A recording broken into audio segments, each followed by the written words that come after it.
بغیر کسی تمہید کے بڑی تیزی سے کچھ سوال ہیں خواتین کی جانب سے، اور پہلا سوال ہے جان بوجھ کر نماز ترک کرنا.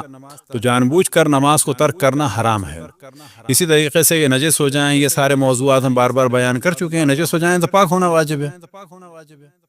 ہر نماز کے لیے اچھا خاصا ٹائم ہوتا ہے، اور وہ ہم طریقہ بتا چکے ہیں کہ گھر میں ہیں تو پاک ہونا ہے. اور نجاست جو ہے وہ بلا شک نماز کے لیے ضروری ہے، لیکن نجاست کو بہت بڑا ہوا نہیں بنانا چاہیے. کیا مراد؟ بعض دفعہ انسان نجس نہیں ہوتا ہے، خواہ مخواہ میں نجس ہونے کا اس کو شک ہوتا ہے، تو یہ وہم نہیں ہونا چاہیے. دوسری بات، اگر نجس ہو گیا تو پاک ہو جائے گا.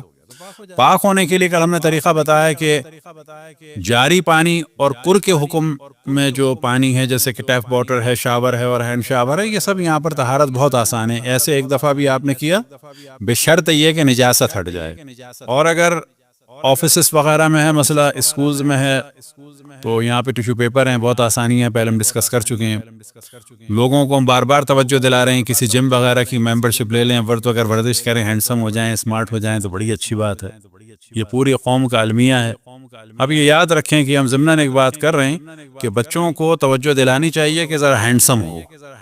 اس لیے نہیں کسی اور کو بہکاؤ، لائن وائن دو، نہ، خود اپنی کمیونٹی میں ہینڈسم لوگ ہونے چاہیے تاکہ شادیاں آسان ہوں.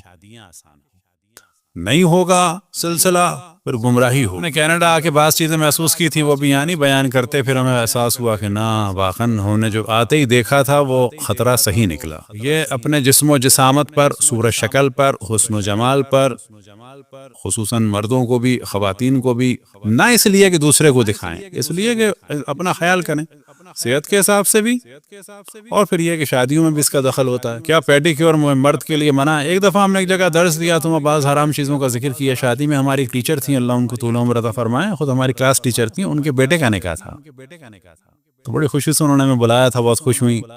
اور وہ ہمیں چھت پہ، اس زمانے میں اسکول میں کلاسز اسلامیات کی الگ ہو جاتی ہیں تو وہ ہم کو اسلامیات پڑھاتی تھیں بعض دفعہ، اور بعض دفعہ اردو.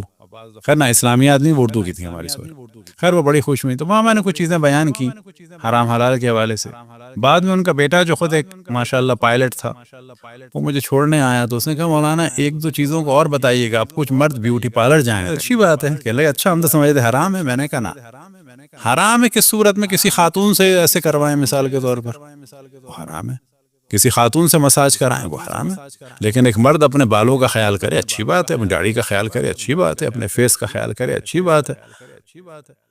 کوئی پیڈیکیور کرائے، اچھی بات ہے، لیکن شرط کیا ہے؟ محرم نہ محرم کا خیال کریں. کیا برائی ہے اگر ہاتھ اچھا لگے؟ وہ برائی ہے. کیا برائی ہے پاؤں صاف ہو؟ اچھی بات ہے. ہاں، اگر کسی کو اسراف لگ رہا ہے، نہ کرے، گھر میں کرے. یہ ساری چیزیں ہونی چاہیے.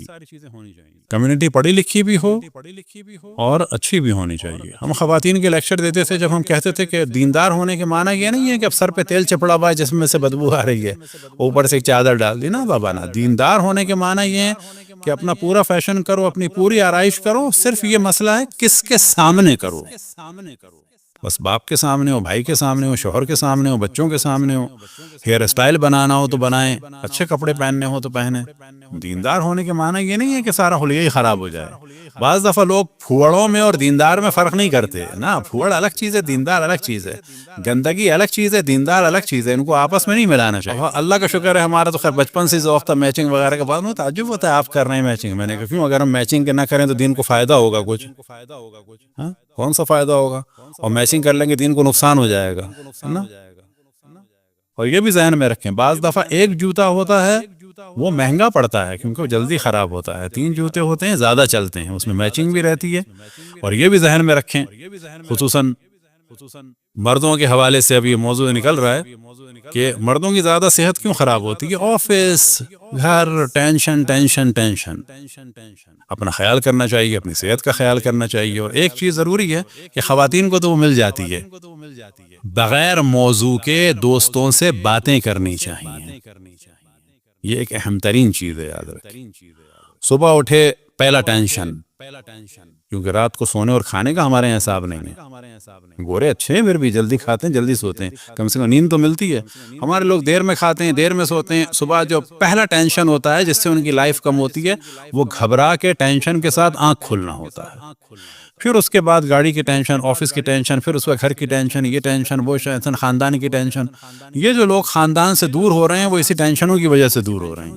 یہ جو بعض لڑکے کہتے ہیں شادیاں نہیں کریں گے وہ اس وجہ سے ہو رہے ہیں کہ گھروں میں اپنے دیکھ رہے ہیں ادھر سے اس کا پرابلم، ادھر سے اس کا پرابلم، ادھر سے اس کا پرابلم. تو ایک جنریشن نکل رہی ہے بابا ہم نے ساری زندگی پرابلم دیکھے ہیں تو ان کو بھی کم کرنا چاہیے. تو یہ مردوں کے خاص مسائل ہیں تو اس پر بھی دیکھنا چاہیے. نہ مردیں خواتین پر ظلم کریں نہ خواتین مردوں پہ ظلم کریں، انسان آرام سے ڈھنگ سے جیے.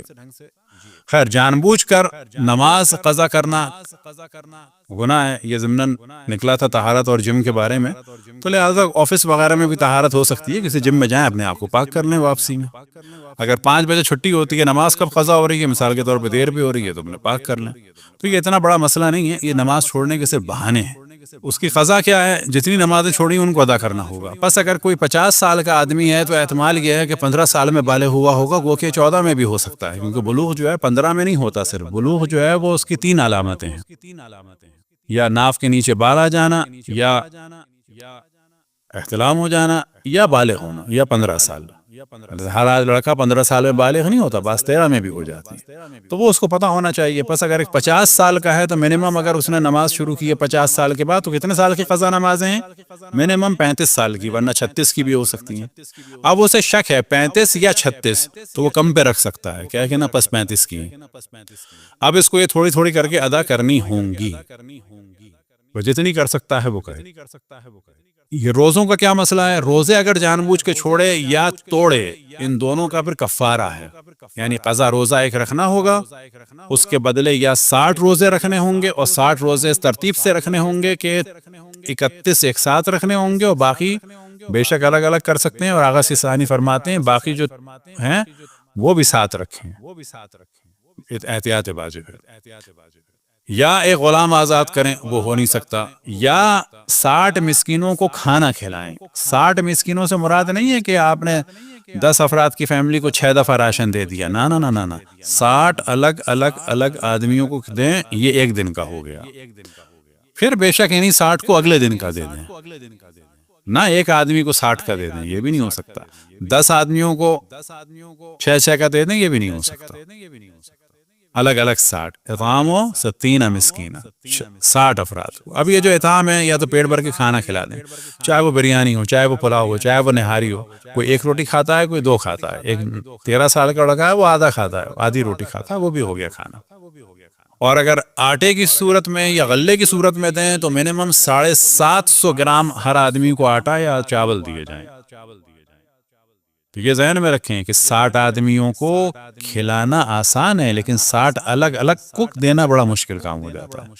اسی وجہ سے پھر مراجع کے دفتر میں یا بعض علماء کو دیا جاتا ہے. بہت مشکل کام ہوتا ہے. یعنی خود میں نے کبھی بھی یہ 60 والا ابھی تک ذمہ داری نہیں دی.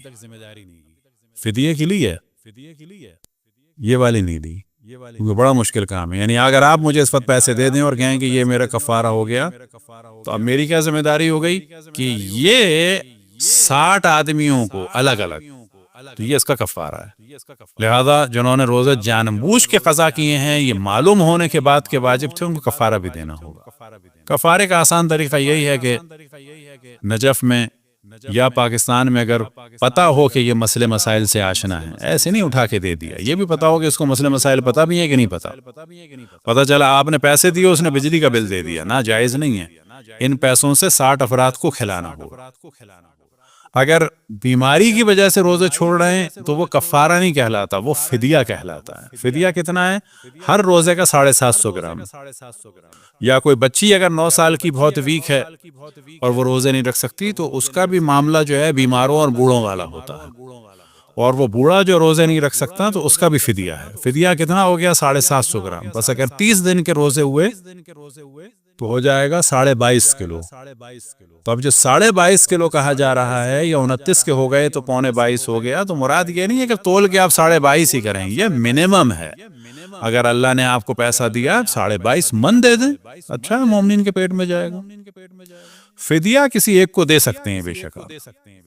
فدیہ یا آپ نے 22.5 یا 25 کسی ایک کو دے دیا کافی ہے. آپ کو یہ دینا ہے. فرض کریں آپ نے دکان پہ سے اس کو خرید کے دیا اور یہ اسی دکاندار کو واپس کر دے, یہ آپ کی ذمہ داری نہیں ہے. آپ نے اسے پیسے دیے, اس نے اس کی بجلی کا بل دے دیا, تو پھر کافی نہیں ہے. ہمیں اس کو یہ اطعام ہی دینا ہے, یعنی کھانا ہی دینا ہے. وہ کیا کرے, کسی کو دے دے, خود کھائے نہ کھائے, گفٹ کر دے, وہ اس کی ذمہ داری وہیں کے حساب سے. اصل یہ ہے کہ چلا جائے. فرض کریں اب یہ سوال ہوتا ہے جی امریکہ کے حساب سے دینا, نا امریکہ میں دے رہے ہیں تو یہاں کے حساب سے دیں گے, وہاں دے رہے ہیں تو وہاں کے حساب سے دیں گے. فرض کریں کہ یہاں کسی نے روزے قضا کیے ہیں, وہ یہاں کسی نے فدیہ دینا ہے, اور وہاں اس کی زمین ہے کہ جہاں پر اس کو بالکل ہی گھر کا فری کا گندم پڑا ہے, تو کیا دے سکتا ہے فری کا گندم؟ رہتا یہاں ہے, وہاں فری کا. اصل چیز یہ ہے کہ اس کی جانب سے یہ اتنا جانا چاہیے.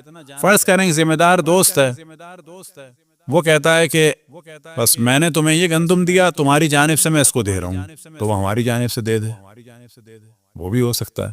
تو یہاں کے پیسے سے وہاں بھی ہو سکتا ہے. یہ جو یہاں پر یہ والا مسئلہ مشہور ہو گیا ہے کہ جی یہاں رہتے ہیں تو یہاں کرتے ہیں, اس سے پھر لوگوں کو مہنگا پڑ رہا ہے تو وہ سست ہو جاتے ہیں. لیکن اگر یہاں پر, اور خصوصاً آج کل کیونکہ ڈالر جو ہے وہ تو اس کے پاکستان کی کرنسی گری ہوئی ہے اور بنگلہ دیش آگے نکل گیا,